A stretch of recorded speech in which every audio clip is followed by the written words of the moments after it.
Hello, my name is Jibrael Khan, and this is my Aice Media Studies Critical Reflection. My candidate number is 6053, and my center number is UX416. The genre of my media portfolio is aviation. In this section, I'll be answering question 1, which asks, how does your media product use or challenge conventions, and how does it represent social groups or issues? To answer this question, I researched aviation magazines to better understand the conventions commonly used throughout the aviation genre.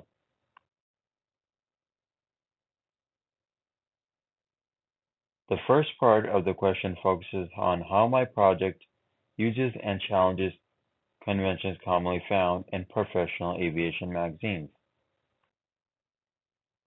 On the left is my final cover, and on the right side is my reference covers.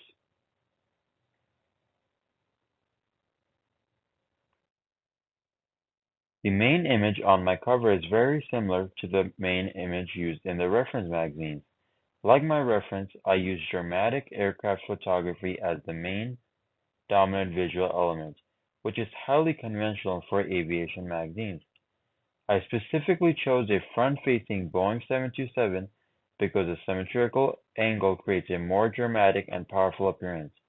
Similar to my reference, the aircraft occupies most of the page to immediately establish the aviation genre. The masthead is also conventional because the magazine commonly uses bold typography positioned at the top of the page to maintain professionalism and readability. My lead article is the second largest text element on the page, which helps establish visual hierarchy and direct the reader's attention toward the main story. The cover lines are also similar to my reference, because aviation magazines typically include multiple aviation-related topics throughout the cover.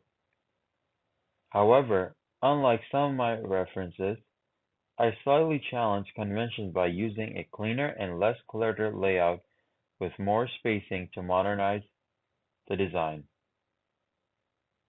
I also included a barcode because barcodes are a standard convention found on professional magazines.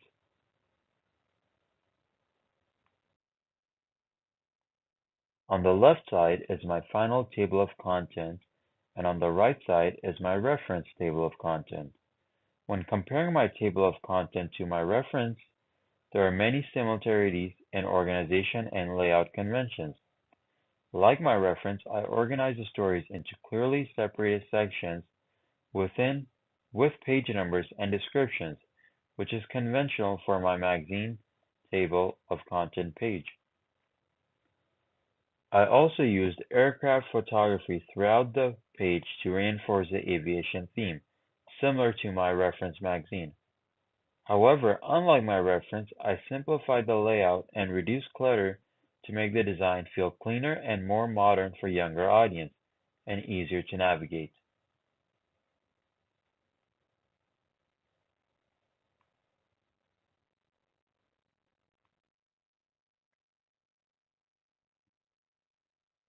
On the left side is my final double-page spread, and on the right is my reference. When comparing my double-page spread to my reference spread, my design follows many conventions commonly found in professional aviation magazines. Like my reference, my article focuses on a real-world aviation topic involving military aviation and aircraft operations, which is highly conventional for the genre. I also used a bold headline and organized the body copy into columns, which are conventions commonly found in professional magazines because they improve readability and organization. The large image of the HC-144 aircraft acts as the visual centerpiece of the spread, similar to my reference magazine, where the aircraft image is also the main focus. However, unlike many traditional aviation magazine spreads, I did not include secondary images. This slightly challenges aviation magazine conventions because the professional magazine spreads often include multiple supporting images throughout the article. I chose to focus mainly on one large image to create a cleaner and more dramatic layout and easier to read and comprehend.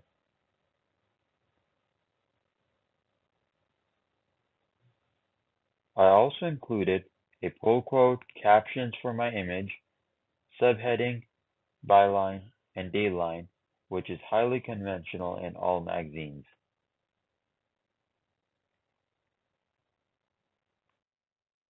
Now we will be covering part B of question 1, which is how did your project represent social groups or issues?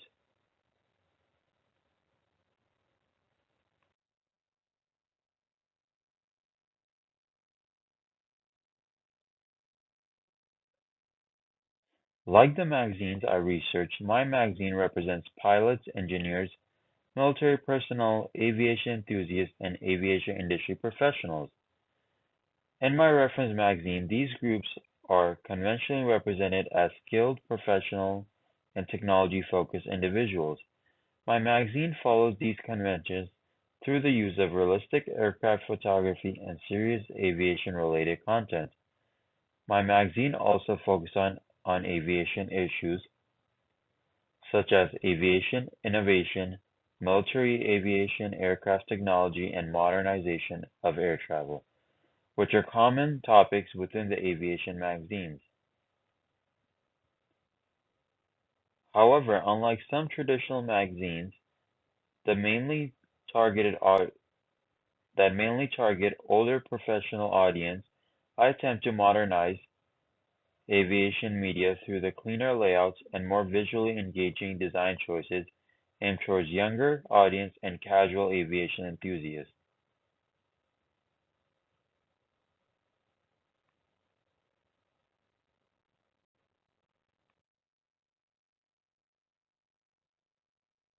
On the left side includes some elements of my final project, and on the right side includes some elements of my references. When comparing my final project to my references, it is clear that I followed many conventions commonly found in professional aviation magazines. Like my references, I used professional layouts, aviation-focused content, and bold typography and dramatic aircraft photography throughout the magazine. However, unlike some of my references, I modernized certain aspects of the design through cleaner layouts, reduced clutter, and stronger spacing to create a more visually accessible experience for younger audience.